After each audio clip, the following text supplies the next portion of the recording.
ಹೊಸಕೋಟೆ ನಗರದ ಕೆಆರ್ ಬಡಾವಣೆಯ ಬೆಸ್ಕಾಂ ಕಚೇರಿ ಮುಂದೆ 2 ಕೋಟಿ ವೆಚ್ಚದಲ್ಲಿ ನಿರ್ಮಿಸಿರುವ ಲೋಕೋಪಯೋಗಿ ಇಲಾಖೆಯ ನೂತನ ಕಟ್ಟಡವನ್ನು ಶಾಸಕ ಶರತ್ ಬಚ್ಚೇಗೌಡ ಉದ್ಘಾಟಿಸಿದರು.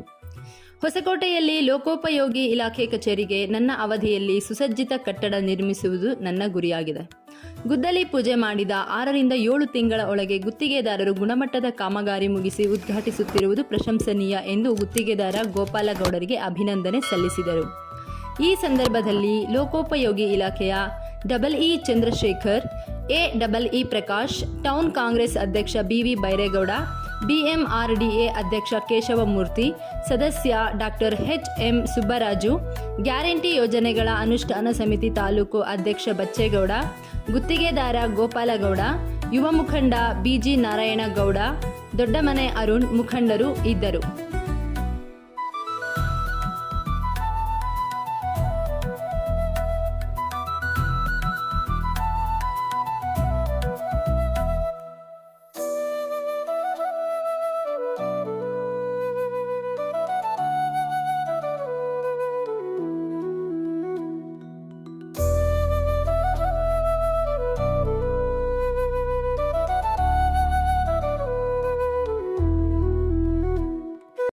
ನಗರದಲ್ಲಿರ್ತಕ್ಕಂಥ PWD ಕಟ್ಟಡ ಸುಮಾರು ನನ್ನ ಅನಿಸಿಕೆಯಲ್ಲಿ ಸ್ವತಂತ್ರ ಬಂದಾಗಿಂದನೂ ಕೂಡ ಒಂದು ಸಣ್ಣದಾಗಿ ಒಂದು ಕಚೇರಿಯಲ್ಲಿ ಕೊಠಡಿಯಲ್ಲಿ ನಮ್ಮ PWD ಕೆಲಸ ನಡ್ಕೊಳ್ತಾ ಬರ್ತಾಯಿತ್ತು.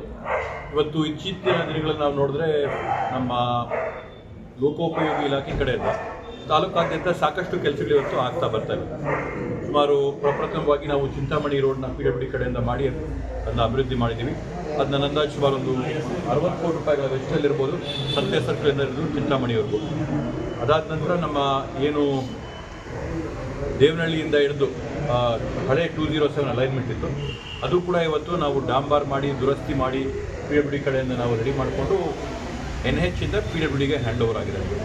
ಅದೇ ಥರದಲ್ಲಿ ಬೇರೆ ಬೇರೆ ಹೆದ್ದಾರಿಗಳಲ್ಲಿ ನಮ್ಮ IOC ರೋಡ್ ಆಗಿರ್ಬೋದು, ನಮ್ಮ ಸಮೇತನಹಳ್ಳಿಯಿಂದ ತಿರುಚಟ್ಟಳ್ಳಿ ಮಾರ್ಗವಾಗಿ ದೇವನಗುಂದಿಗೆ ಹೋಗುವಂಥ ರಸ್ತೆ ಆಗಿರ್ಬೋದು, ಇವೆಲ್ಲ ಕಾಮಗಾರಿಗಳು ಮಾಡುವ ಮುಖಾಂತರವಾಗಿ 106 ಕೋಟಿಗಳ ಅಭಿವೃದ್ಧಿ ಕಾಮಗಾರಿಗಳನ್ನ ಇವತ್ತು ನಮ್ಮ PWD ವತಿಯಿಂದ ಮಾಡ್ತಾ ಇದ್ದೀವಿ. ಇತ್ತೀಚಿನ ಕೆಲವು ದಿನಮಾನಗಳಲ್ಲಿ 25 ಕೋಟಿ ರೂಪಾಯಿಯ SHDP ಮತ್ತು 6 ಕೋಟಿಯ CRF ಯೋಜನೆಗಳಿಗೂ ಕೂಡ ನಾವಿವತ್ತು ಆ್ಯಕ್ಷನ್ ಪ್ಲ್ಯಾನ್ ನಾವು ಮಾಡಿಕೊಟ್ಟಿದ್ದೀವಿ.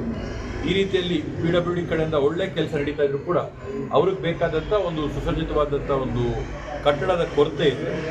ಆ ಒಂದು ನಿಟ್ಟಿನಲ್ಲಿ ಇವತ್ತು ಅದನ್ನು ಸರಿದೂಗಿಸಬೇಕು ಅಂತೇಳಿ PWD ಹಳೆ ಕ್ವಾರ್ಟರ್ಸ್ಗಳೆಲ್ಲ ಏನಿತ್ತು, ಇಲ್ಲಿ ಬಹುಶಃ ಮೊದಲು ಪೊಲೀಸ್ ಕ್ವಾರ್ಟರ್ಸ್ಗಳು ಕೂಡ ಇಲ್ಲೇ ಇದ್ದಂಥದ್ದು ಬಲಗಡೆ ಅಲ್ಲಿ ಇದ್ದಂಥ ಜಾಗದಲ್ಲಿ ಇವತ್ತು ಒಳ್ಳೆ ಸುಮಾರು 2 ಕೋಟಿ ರೂಪಾಯಿಗಳಲ್ಲಿ ನೂತನವಾದಂಥ ಕಟ್ಟಡನ ನಾವು ಭೂಮಿ ಪೂಜೆ ಮಾಡಿ ಇವತ್ತು ಕಟ್ಟಡದ ಉದ್ಘಾಟನೆಗೆ ಸರಿಯಾಗಿ ಒಂದು 6-8 ತಿಂಗಳ ಕಾಲದೊಳಗಡೆ ಮಾಡಿರ್ತಕ್ಕಂಥದ್ದು ನಿಜವಾಗ್ಲೂ ಕೂಡ ಎಲ್ಲರಿಗೂ ಮೆಚ್ಚುಗೆ ಆಗೋಂಥದ್ದು, ಹೆಮ್ಮೆ ತರೋಂಥದ್ದು.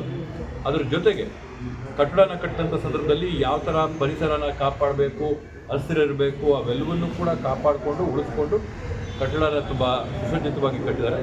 ಅದರಿಂದ ಅವರೆಲ್ಲರಿಗೂ ಕೂಡ ಅಭಿನಂದನೆಗಳನ್ನ ಸಲ್ಲಿಸ್ತಾ ಇವತ್ತು ಸರಳವಾಗಿ ಈ ಒಂದು ಕಾರ್ಯಕ್ರಮನ ನಾವು ಮಾಡಿದ್ವಿ. ಮುಂದಿನ ದಿನಮಾನಗಳಲ್ಲಿ ಜಿಲ್ಲಾ ಉಸ್ತುವಾರಿ ಸಚಿವರನ್ನ ಮತ್ತು ಇಲಾಖೆ ಸಚಿವರನ್ನ ಕರೆದು ಈ ಒಂದು ಕಟ್ಟಡದ ಒಂದು ಕಾರ್ಯಕ್ರಮನ ಮಾಡಿ ಅವ್ರಿಗೂ ಕೂಡ ಯಾವ ಥರದಲ್ಲಿ ಲೋಕೋಪಯೋಗಿ ಇಲಾಖೆ ಒಳ್ಳೆ ಕೆಲಸನ ಸುತ್ತು ಕಾಂಪೌಂಡು, ಮೋರಿ, ಇಲ್ಲಿ ಬ್ಲಾಕು, ಪೇವರ್ಸು, CC ಎಲ್ಲ ಮಾಡಿದರೆ ಅದೆಲ್ಲವನ್ನು ಕೂಡ ರಾಜ್ಯ ಮಟ್ಟದಲ್ಲಿ ಮತ್ತು ನಮ್ಮ ಜಿಲ್ಲಾ ಮಟ್ಟದಲ್ಲಿ ತೋರಿಸೋಂಥದ್ದು. ಯಾಕಂದರೆ ನಮ್ಮ 7 ಜಿಲ್ಲೆಗಳಲ್ಲಿ ಬಹುಶಃ ಈ ರೀತಿಯಾದಂಥ ಕಟ್ಟಡ ಎಲ್ಲೂ ಇಲ್ಲ ಅಂತ ನಾನು ಅನ್ಕೊಳ್ತೀನಿ. ಅದರಿಂದ ಅವ್ರಿಗೆ ಈ ಸಂದರ್ಭದಲ್ಲಿ ಶುಭಾನ ಕೊಡ್ತೇವೆ. ಅವನ್ನೆಲ್ಲ ಕೂಡ ಇನ್ನು ಮುಂದಿನ ದಿನಗಳಲ್ಲಿ ನೋಡಬೇಕಾಗುತ್ತೆ. ಇವಾಗ ಏನಾಗ್ತದೆ, 10 kg ಅಕ್ಕಿನ ಕೊಡ್ತಾ ಇರೋದ್ರಿಂದ ಸುಮಾರು ಕಡೆ ಜನ ಅದನ್ನು ಬೇರೆ ವ್ಯತಿರಿಕ್ತವಾಗಿ ಏನಾದರೂ ಕೊಡಿ, ನಮಗೆ ರಾಗಿನ ಕೊಡಿ, ನಮಗೆ ಬೇಳೆನ ಕೊಡಿ, ಜೋಳನ ಕೊಡಿ, ಆ ರೀತಿಯಾಗಿ ಮನವಿಗಳು ಬೇರೆ ಬೇರೆ ಕಡೆಯಿಂದ ಬರ್ತಾ ಇದೆ. ಅದರಿಂದ 5 kg ಅಕ್ಕಿ ಮತ್ತು 5 kg ಜೊತೆ ಇನ್ನೊಂದು ಏನು ಮಾಡ್ಬೋದು ಅಂತೇಳಿ ಇವತ್ತು ಸರ್ಕಾರ ಪರಿಶೀಲನೆ ಮಾಡ್ತಾರೆ. ಪರಿಶೀಲನೆ ಮಾಡಿ ಏನು ಸೂಕ್ತವಾದಂಥ ಕ್ರಮಗಳನ್ನ ತಗೋಬೇಕು, ಆ ಕ್ರಮಗಳನ್ನ ತಗೊಳ್ಳೋಂಥ ಕೆಲಸ ನಾವು ಮಾಡ್ತೀವಿ.